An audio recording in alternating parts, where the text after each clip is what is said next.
I think this is a continuous thing that I notice in Afghanistan, that today's bitter enemies can be just overnight become allies and then enemies again. So things can change very quickly in Afghanistan. Yeah, and I think what people also don't realize about Afghanistan is that you can, in one family, you can have a member that's a Taliban, another one works, was a soldier at the ANA, another one is ISIS, another one is, just everyone, and this is all existing in one family. So if things are not as linear as people want them to be, they're not as straightforward and black and white. There's just a lot of mixed dynamics, and motivations for being part of these groups are always very varied. Exactly. Do you think are the Taliban committed to holding elections in Afghanistan? Is that in the No, horizon or I would no? say no. They're not No, interested in that. not even like That's a version of democracy that they don't think is, necessary. that's necessary, or maybe they, that's infidel behavior. They have a supreme leader. They have all these interim leaders who are certainly not going anywhere, and I find it. Yeah, there's there's very little to show me the Taliban has any interest in having a proper election that would, be a legitimate Yeah, way for the people to choose. And quite frankly, I don't know that how many people want to go out and choose between this Talib and that Talib. There's certainly no exactly. room. There's no room for opposition. Do you have any plans of visiting Afghanistan in the near future? I mean, I would love to. I just don't think the Taliban are welcoming back anytime soon. Really? Yeah, I mean, I'm certainly open to trying, but it did become really difficult to work there last time I was there. It was really hard for my fixer. They threatened him and his family, so he's not sort of Oh wow. comfortable doing work with media anymore, and so that was disappointing. And so I think it'd be hard to find the right fixer that wasn't the Taliban themselves. So, Yeah, and I don't know that as a journalist, I would be able to tell the best stories with the Taliban fixer. That's not really what I would want to go exactly. and see. But I mean, I'm certainly not.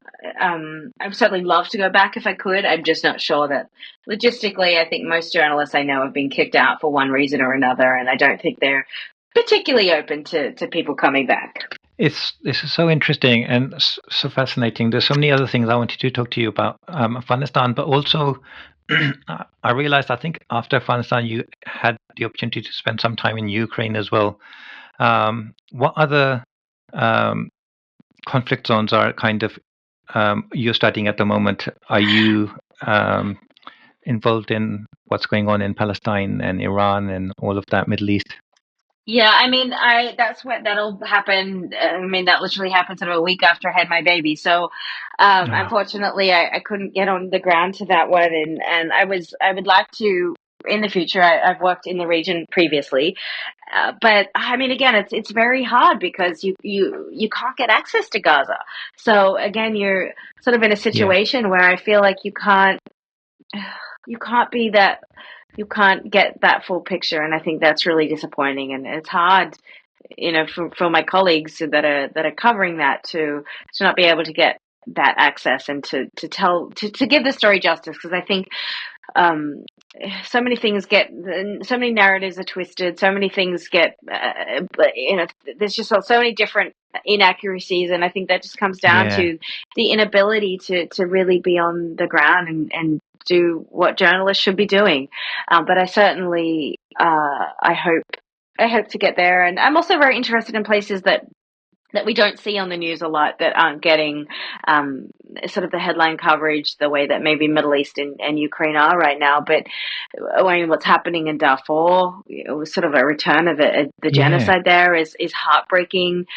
You've also got things happening and long running horrible atrocities happening in Burma or Myanmar.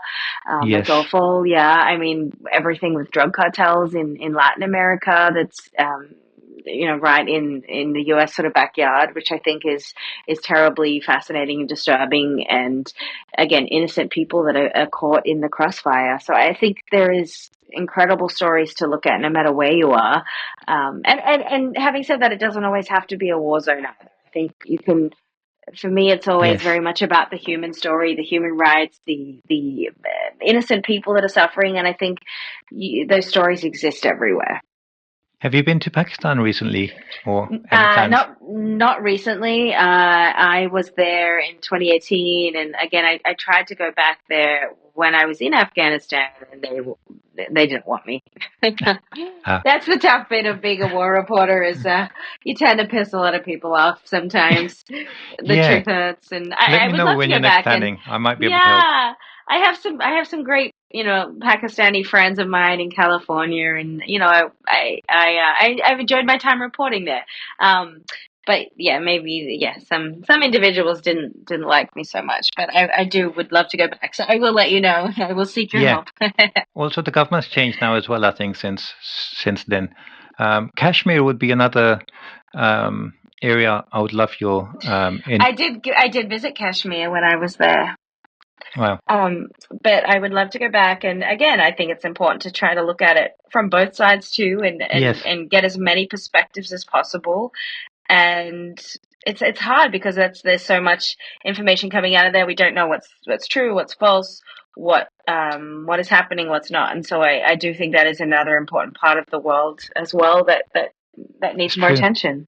Is it just me? I can't remember the last time the world had gone so crazy. I mean, there's so many conflicts that are like threatening all of humanity, really, and um, all of them happening at the same time, and I can't see any end to them.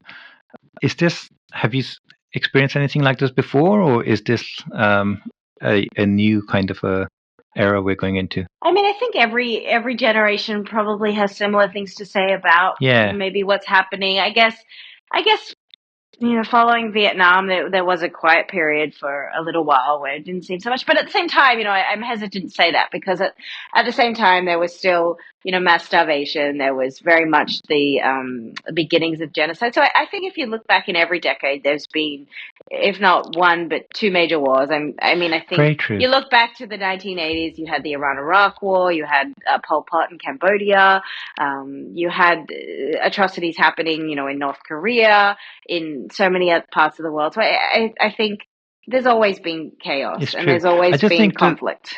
the nuclear dynamics, it kind of makes things that much more kind of scary. I mean, how many times Russia has threatened nuclear attacks? Same with Israel, between India and Pakistan. I think those things are maybe something that's slightly different now.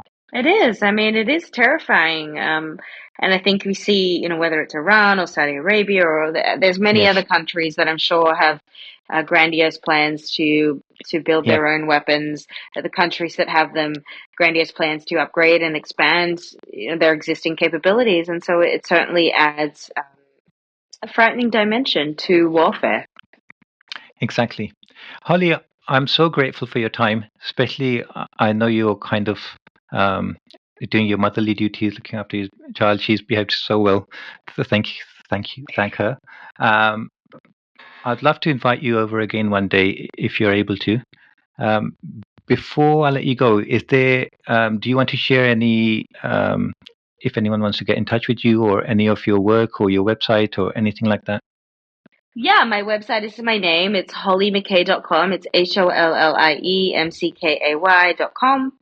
And my Instagram, I post a lot of my content and things there. And that is just my name, Hollie S. McKay, all one word. And yeah, please follow me there. Please reach out, send me messages. I also have a Substack, so please subscribe because that's where I put out a lot of content and stories and kind of try to explain, maybe complex issues a little bit in a more simplified way. So please, I love feedback. I love engaging. So please reach out. Definitely, and thank you. And I will make sure I include all of that in the notes as well. Awesome. Thank you so much for having me. It's been a pleasure. Thank you. Thank you for joining us. Anytime.